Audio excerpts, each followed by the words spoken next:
ఈ విధంగా కూటమి ఆధ్వర్యంలో కేంద్రంలో రాష్ట్రంలో పెద్ద ఎత్తున అభివృద్ధి కార్యక్రమాలు అదేవిధంగా పెద్ద ఎత్తున సంక్షేమ కార్యక్రమాలు కూడా అమలవుతాం.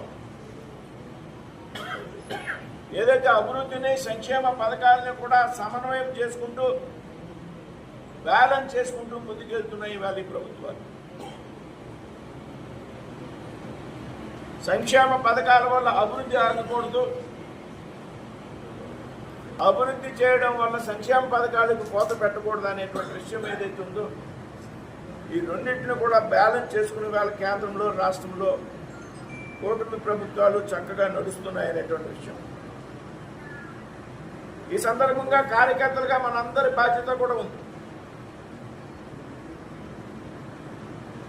ఇవాళ రాష్ట్రంలో కేంద్రంలో జరుగుతున్నటువంటి అభివృద్ధిని రాష్ట్రానికి కేంద్రం గతంలో ఏ రాష్ట్రానికి ఏ కేంద్ర ప్రభుత్వం ఇవ్వని విధంగా లక్షలాది కోట్ల రూపాయలు వేల ఆంధ్రప్రదేశ్ రాష్ట్రానికి ఇస్తున్నటువంటి సందర్భాన్ని ఇలా మనంతా కూడా ప్రజల్లోకి తీసుకెళ్ళాలి. అలాగే ఆంధ్రప్రదేశ్ రాష్ట్రంలో అమలవుతున్నటువంటి సంక్షేమ పథకాలను కూడా పెద్ద ఎత్తున ప్రజల్లోకి తీసుకెళ్ళాలి. కూటమిలో ఉన్నటువంటి 3 పార్టీలు చక్కటి సమన్వయంతో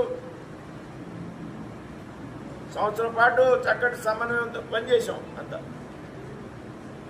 భవిష్యత్తులో కూడా పనిచేయాల్సినటువంటి అవసరం.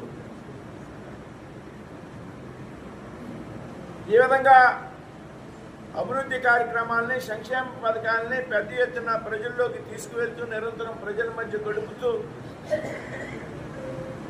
రాబోయేటువంటి రోజుల్లో కూడా ప్రజల మద్దతు మరింత పొందే విధంగా మనంతా కృషి చేయాలని ఈ సందర్భంగా మిమ్మల్ని అందరినీ కూడా కోరుతున్నాం.